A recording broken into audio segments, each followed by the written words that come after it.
ক্ষমতার চেয়ার পেয়ে অপব্যবহার করবেন না। আমার সেই ভাইদের রক্ত নিয়ে যদি ছেলেমেয়ে খেলো, শুনে রাখো স্বৈরাচারেরা তারা টিকে থাকতে পারে নাই, তোমরাও 3 মিনিটও টিকে থাকতে পারবে না। ওই যে শাপলা চত্বরে ডাক দিয়েছিল আল্লামা আহমদ শফি, জুনায়েদ বাবু নগরী, আল্লামা মামুনুল হক সাহেব ডাক দিয়েছিল, লক্ষ লক্ষ জনতা তারা উপস্থিত হয়েছিল শুধুমাত্র ইসলাম ভিত্তিক আইন পাশ করার জন্য, এমনকি বাংলাদেশে পর্দার বিধানকে বাস্তবায়ন করার লক্ষ্যে, বাংলাদেশে কোরআন দিয়ে দেশ পরিচালিত করার লক্ষ্যে, বাংলাদেশের ন্যায় প্রতিষ্ঠার আন্দোলন করে দেশকে সামনে এগিয়ে নেওয়ার জন্য ডাক দিয়েছিল। লক্ষ লক্ষ জনতা রক্ত আর জীবন দিয়েছে। আমরাও চাই আরেকটা বার যদি ডাক দেওয়া হয় ইসলামের জন্য, কোরআনের জন্য, দেশকে রক্ষার জন্য, প্রত্যেকটা মুসলমান আমরা রক্ত আর জীবন দেওয়ার জন্য প্রস্তুতি গ্রহণ করবো ইনশাআল্লাহ।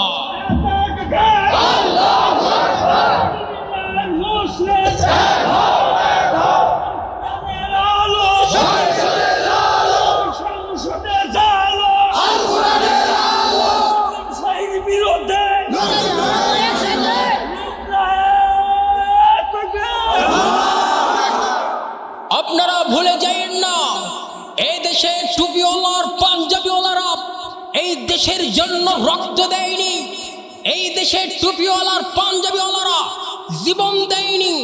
আপনারা ভুলে যাইয়েন না 2013 সালে 5ই মে শাপলা চত্বরে যেমনি ভাবে আমার ভাইদের বুক ঝাঁঝরা করে দেওয়া হয়েছে, রক্তে রঞ্জিত করানো হয়েছিল।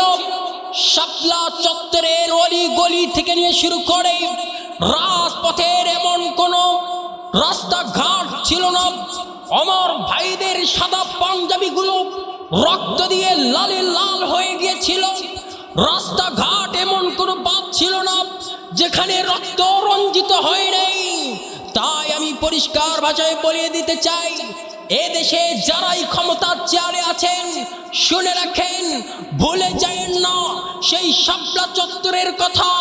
শাপলা চত্বরে লক্ষ লক্ষ শতাধিক আমার ভাইয়েরা রক্ত দিয়েছে, জীবন দিয়েছে, তাদেরকে পাখির মতো গুলি করানো হয়েছে।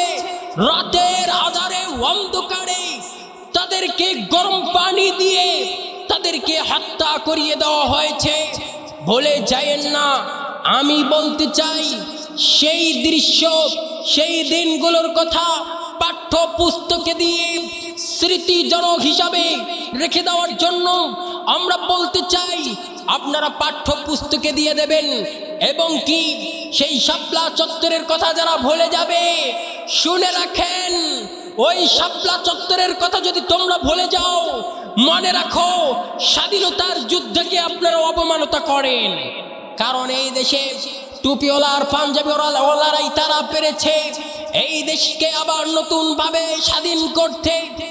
আপনারা ভুলে যায়েন না, এইদিকে আল্লামা দেলোয়ার হোসেন সাঈদী ট্রাইব্যুনালেও যেভাবে রক্ত ঝরিয়েছে, এই দেশে আবার পিলখানায় যেভাবে রক্ত রঞ্জিত হয়েছে, আমার ছাত্র ভাইয়েরা তারা 2024 সালে বৈষম্য বিরোধী ছাত্র আন্দোলনে তারাও দেখিয়ে দিয়েছে। তাই আমি বলতে চাই, যারা এই রক্ত নিয়ে যারা ছিনিবিনি খেলবে, এ দেশের লক্ষ জনতা তারা জানিয়ে দিতে চাই, ক্ষমতার চেয়ারে থেকে তোমরা যারা এই দিনগুলোর কথা ভুলে যাবে, শুনে রাখো তোমাদেরকে বাংলার জমিন থেকে মানুষেরা ছাড় দিতে পারে না। কারণ রক্তে রঞ্জিত এই দেশকে নতুন ভাবে আবার স্বাধীনতা পেয়ে গেছে। আমি বলতে চাই, আপনারা যারাই ক্ষমতার চেয়ারে আছেন সুন্দরভাবে বসে থাকেন, কোনো আপত্তি নাই। কিন্তু আমরা চাই এই জুলাই বিপ্লবে এবং কি 2013 সালে এইদিকে 5ই মে শাপলা চত্বরে যারা রক্ত দিয়েছে, এই দিনগুলোর কথা আপনারা কখনোই ভুলবেন না।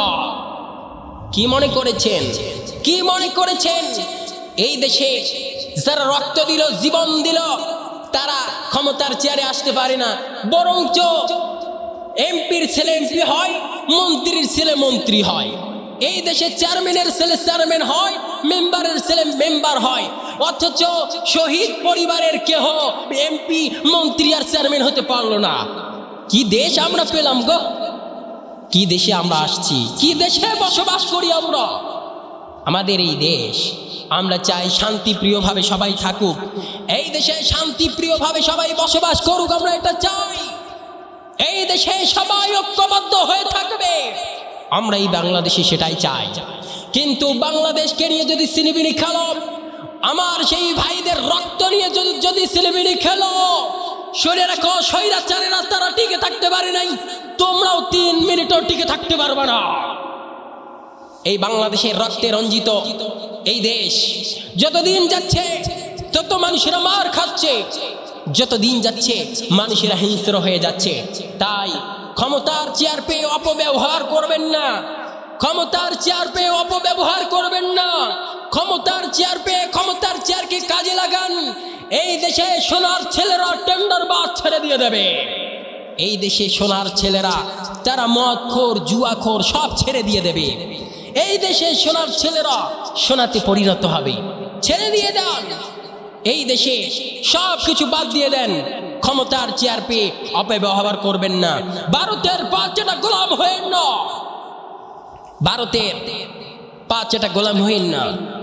এ দেশে সার্বভৌমত্বকে রক্ষার জন্য আপনাকেও যদি রাজপথ নামতে হয়, চাই আপনি এমপি হন, মন্ত্রী হন, চেয়ারম্যান হন, মেম্বার হন, হাফেজ হন, আলেম হন, মুফতি হন, মুহাদ্দিস হন, আপনাকে রাজপথে নামা আপনার জন্য, মুসলমানদের জন্য দায়িত্ব এবং কর্তব্য, দেশের জন্য দায়িত্ব এবং কর্তব্য।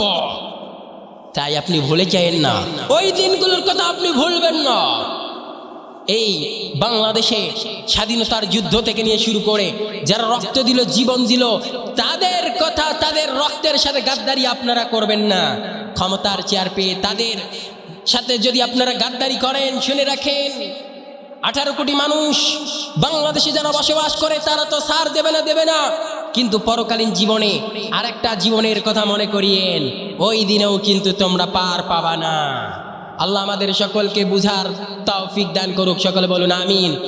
ওই যে শাপলা চত্বরে ডাক দিয়েছিল আল্লামা আহমেদ শফি, জুনায়েদ বাবুনগরী, আল্লামা মামুনুল হক সাহেব ডাক দিয়েছিল, লক্ষ লক্ষ জনতা তারা উপস্থিত হয়েছিল শুধুমাত্র ইসলাম ভিত্তিক আইন পাশ করার জন্য, এমনকি বাংলাদেশে পর্দার বিধানকে বাস্তবায়ন করার লক্ষ্যে, বাংলাদেশে কোরআন দিয়ে দেশ পরিচালিত করার লক্ষ্যে, বাংলাদেশের ন্যায় প্রতিষ্ঠার আন্দোলন করে দেশকে সামনে এগিয়ে নেওয়ার জন্য ডাক দিয়েছিল।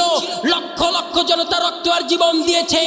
আমরাও চাই আরেকটা বার যদি ডাক দেওয়া হয় ইসলামের জন্য, কোরআনের জন্য, দেশকে রক্ষার জন্য, প্রত্যেকটা মুসলমান আমরা রক্ত আর জীবন দেওয়ার জন্য প্রস্তুতি গ্রহণ করবো ইনশাআল্লাহ।